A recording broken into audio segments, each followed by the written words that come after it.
Hello and welcome back to my channel. हम लोग Wordsworth series कर रहे हैं। वर्ड्सवर्थ की सीरीज़ में जो आज का हमारा टॉपिक रहेगा, उनकी एक poem lines written in early spring. Lines written in early spring, ये जो पोयम है, ये पोयम पब्लिश हुई थी 1798 में इन लिरिकल बैलेड्स। लिरिकल बैलेड्स के जो फर्स्ट वॉल्यूम आया था, फर्स्ट एडिशन जो आया था, उसी में ये पब्लिश हुई थी। ये एक बैलेड है। 6 क्वार्टेंस इस पोयम में है। Each line composed by iambic feet, और इसकी राइमिंग स्कीम है A B C D E F and so on. अगर हम इसके थीम की बात करें तो nature and human life, nature और ह्यूमन लाइफ जो है इस पोयम की थीम रही है। वर्ड्सवर्थ की जितनी भी पोयम्स हैं मोस्टली जो है नेचर पर ही बेस्ड होती हैं। उन्होंने जो है वो एक नेचर पोइट भी कहे जाते थे। उन्होंने अपनी सारी पोएम्स में जो है नेचर्स को ज़रूर दिखाया है।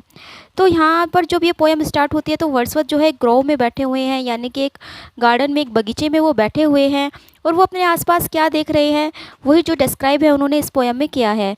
तो चलिए फिर पोएम स्टार्ट करते हैं। Lines written in early spring. I heard 1,000 splendid notes while in a grove I sat reclined। तो यहाँ पर वर्ड्सवर्थ जी कहते हैं कि जब मैं बैठा हुआ था एक ग्रोव में, यानी कि एक गार्डन में, रिक्लाइंड मतलब किसी का सहारा लेकर बैठना, सहारे से बैठना। तो जब मैं बगीचे में बैठा हुआ था, एक गार्डन में मैं बैठा हुआ था, तो आई हियर, तो मैंने सुनी 1,000 ब्लेंडेड नोट्स, हजारों प्रकार की आवाज़ें। क्योंकि जब हम गार्डन में, बगीचे में होते हैं या कहीं बाहर प्रकृति में होते हैं तो अलग अलग तरह की आवाज़ें वहाँ पर हमें सुनने को मिलती है। कुछ आवाज़ें पक्षियों की, इधर उधर जो मतलब एनिमल्स होते हैं, बर्ड्स होते हैं, इंसेक्ट्स होते हैं, उन सब की आवाज़ें हमें सुनने को मिलती है, पत्तियों की आवाज़ें हमें सुनने को मिलती है।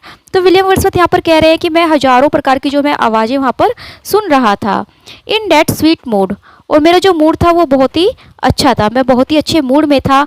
वैन, लेकिन अचानक क्या होता है, प्लीजेंट थॉट्स, कि ये जो प्लीजेंट थॉट्स मेरे अंदर आ रही थी, ये जो सुहानी विचार मेरे अंदर चल रहे थे जब मैं आसपास की प्रकृति को देख रहा था, bring sad thoughts to the mind.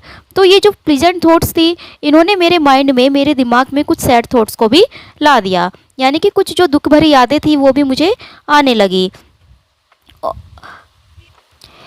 मतलब इस खुशी के माहौल में भी मैं दुखी हो गया, क्योंकि जो वर्ड्सवर्थ थे, जब वो नेचर को देखते थे तो उन्हें ये ऐसा फील होता था कि नेचर कितनी अच्छी है, लेकिन जो ह्यूमन बीइंग है वो इसको समझ ही नहीं पा रहे हैं, वो नेचर की इम्पोर्टेंस ही नहीं समझ पा रहे हैं। तो उन्हें इस बात का सबसे बड़ा दुख होता था। नेक्स्ट स्टेंजा में वो कहते हैं, to her fair works did nature link the human soul that through me ran. वो कहते हैं कि जो नेचर है उसने अपने फेयर वर्क से, यानी कि अपने अच्छे कामों से लिंक कर दिया है, जोड़ दिया है, कनेक्ट कर दिया है द ह्यूमन सोल, ह्यूमन की सोल को, मानव की जो स्पिरिट है उसको, डेट थ्रो मी रैन, जो कि मेरे अंदर दौड़ती है, यानी कि मेरे अंदर जो भावनाएं दौड़ती है, मेरे अंदर जो आत्मा है, स्पिरिट है, उससे जो नेचर ने अपने अच्छे कार्यों से लिंक कर दिया है। And much it grieved my heart to think what man has made of man. और जब मैं इस नेचर को देखता हूँ, जब मैं ये सब देखता हूँ, नेचर के वर्क को देखता हूँ, इसकी ब्यूटी को देखता हूँ, तो मुझे बहुत दुख होता है, और मेरा हृदय ये सोचता है कि इंसान ने अपने आप को क्या बना लिया है। What man has made of man, यानी कि इंसान ने जो है इंसान को क्या बना दिया है। ह्यूमैनिटी उसके अंदर रही नहीं है, ह्यूमैनिटी को उसने क्या बना दिया है।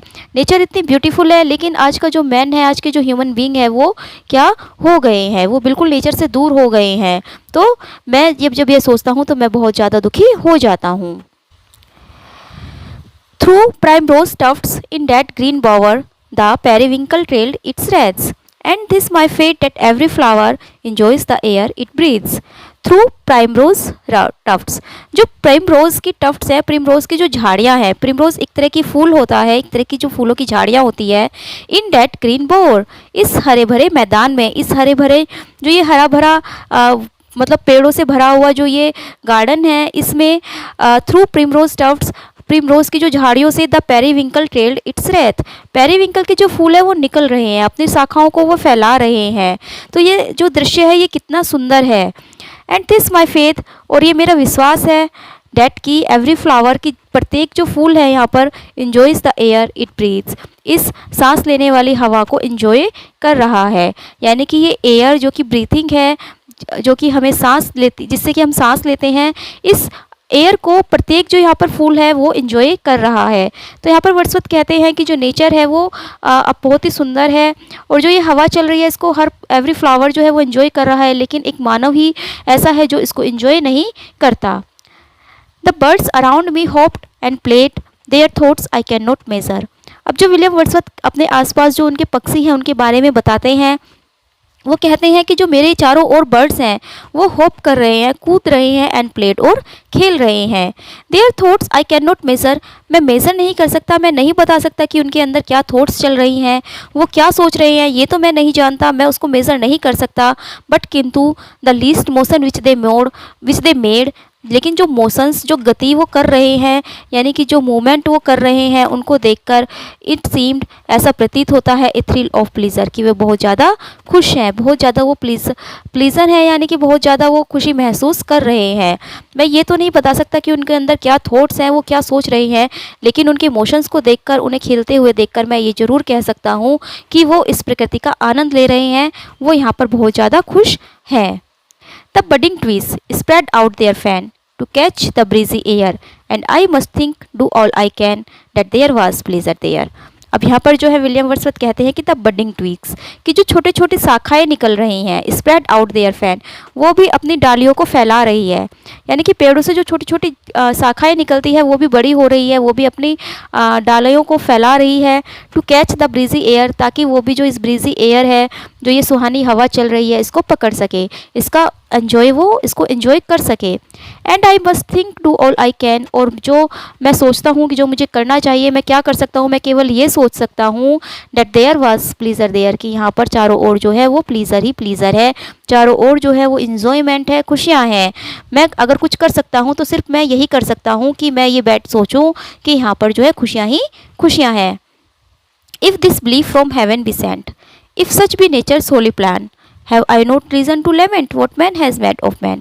यदि यह विश्वास, यह बिलीफ हेवन से आया है, इफ़ सच भी नेचर्स होली प्लान, और ये जो नेचर का होली प्लान है, नेचर का जो ये पवित्र प्लान है, यानी कि नेचर जो इतनी खूबसूरत है, इतने जो ब्यूटीफुल नेचर हमें दिखाई दे रही है, हर चीज़ जो है इसको एंजॉय कर रही है, अगर ये नेचर का प्लान है और ये बिलीफ हेवन से आया है, तो क्या मुझे रीज़न नहीं है मेरे पास, have I not reason to lament, कि मैं दुख मनाऊँ, what man has made of man, कि इंसान ने अपने आप के साथ क्या कर लिया है। यानी कि जब हर चीज़ यहाँ पर खुश है नेचर में, तो मुझे भी दुखी होने का अधिकार है, मेरे पास भी रीज़न है कि मैं लेमेंट करूँ, मैं दुखी हूँ इस बात पर कि मानव ने जो है अपनी ह्यूमैनिटी को बिल्कुल ही खो दिया है, उन्होंने अपने आप को क्या बना लिया है। ये जो नेचर इतनी ब्यूटीफुल हमें दिखाई दे रही है, इसको तो वो इन्जॉय ही नहीं करता।